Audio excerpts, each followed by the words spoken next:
Hello everyone, this is teacher Mahari. ዛሬ የምንማረው verb to be present positive form። በባለፈው ፔሪዳችን ስለ verb to be የመጀመሪያ ቪዲዮ ስንሰራ ሳብጀክትን እና ቨርብን ብቻ ነው አስቀምጠን የተነጋገርነው። ዛሬ ግን ሙሉ አረፍተ ነገር እንዲሆንልን ሳብጀክት አለ፣ ቨርብ አለ፣ ኦብጀክት አለ ማለት ሙሉ አረፍተ ነገር ምን ይመስላል የሚለው እናያለን። ኦኬ ሶ ሳብጀክት ምንድን ነው ከሚለው እንማር። የአረፍተ ነገር ባለቤት ወይም ደግሞ ሰብጀክት ወይ ናውን ሊሆን ይችላል ወይም ደግሞ ፕሮናውን ሊሆን ይችላል። ፕሮናውን ሊሆን ይችላል። ናውን ስንል መጠሪያ ስም ማለት ነው። ማንኛውም መጠሪያ ስም እንደ ሳብጀክት ሊያገለግል ይችላል። ፕሮናውን ደግሞ እንደምታውቁት አይ፣ ዩ፣ ዊ እያለ ይቀጥላል ማለት ነው። ናውን መጠሪያ ስም ማለት ነው። መጠሪያ ስም። ስለዚህ የአረፍተ ነገር ባለቤት ከሁለቱ አንዱ ይሆናል ማለት ነው። ኦኬ ሶ ወደ ግስ ስንመጣ ወይም ደግሞ ወደ ረዳት ግሶቻችን ስንመጣ የምንጠቀምባቸው በቨርብ ቱ ቢ ጊዜ አም፣ ኢዝ እና አር ነው ማለት ነው። ኦኬ ሶ እዚህ ጋር ፕላስ ኦር ማይነስ አርቲክል ብለናል።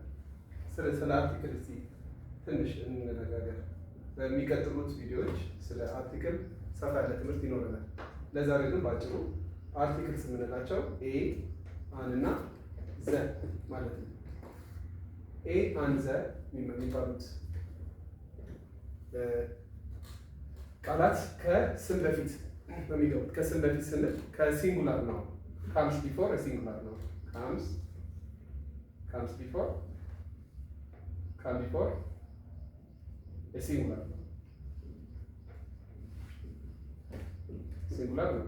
ያ ማለት ከስም በፊት ነው አርቲክል የሚገባው ማለት ነው። ኦኬ ሶ እዚህ ጋር ፕላስ ኦር ማይነስ ያለበት ዋነኛው ምክንያት አርቲክልን የማይወስዱ የኦብጀክቶች አሉ ማለት ነው። ለምሳሌ ፕሉራል ነው ከሆነ አርቲክልን አንጠቀምም። አንድ ሁለተኛው ደግሞ የተጠቀምነው አድጀክቲቭ ከሆነ ምን አንጠቀምም?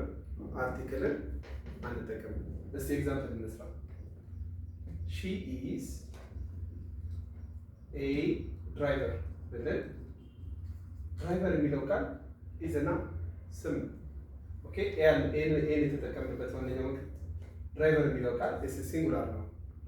ስለዚህ ኤን የተጠቀምንበት ደግሞ ስፔሲፊካሊ ምን ስለሆነ ነው? ዲ ኮንሶናንት ስለሆነ ነው። ስለዚህ ኤን በብዛት የምንጠቀመው ኮንሶናንት በኮንሶናንት የሚጀምሩ ስሞች ሲሆኑ ነው ማለት ነው ኤን የምንጠቀመው። ሌላው አን የምንጠቀምበት ሲቹዌሽን ነው። ለምሳሌ ሺ ኢዝ አን አካውንታንት ብል ሺ ኢዝ አን አካውንታንት። አካውንታንት ማለት ኢዝ አ ናውን መጠሪያ ስም። ስለዚህ እዚህ ጋር ኤ ኢዝ አ ቫውል። ስለዚህ አን የተጠቀምንበት ምክንያት ስሙ አንድ ስለሆነ ነው፣ ሲንጉላር ነው ስለሆነ። ኦኬ ሶ ቫውል አን የምንጠቀመው ለምንድን ነው? በቫውል የሚጀምሩ ከሆኑ ቫውልስ በቫውልስ የሚጀምሩ ስሞች ከሆኑ ቫውልስ የምንላቸው እነማን ናቸው? ኤ፣ ኢ፣ አይ፣ ኦ፣ ዩ። እስቲ ደግሞ አርቲክል የማይወስዱ ደግሞ ሌላ በስም እስቲ አንድ ኤግዛምፕል ልስራ። they are students ስንል they are students ስንል it's a plural ነው right it's a plural ነው ስለሆነ ምንን አንጠቀምም? አርቲክልን አንጠቀምም። ሌላ አርቲክልን ማንጠቀምበት እዚህ ጋር ኦብጀክታችን አድጀክቲቭ ከሆነ ምን አንጠቀምም? አርቲክልን አንጠቀምም። ለምሳሌ he is short ብንል ምን እያለ ነው? ሾርት አድጀክቲቭ ማለት ነው ቅጽል ማለት ነው። እንደዚህ አይነት ተመሳሳይ ቪዲዮዎችን በሚቀጥሉት እንሰራለን። እናመሰግናለን።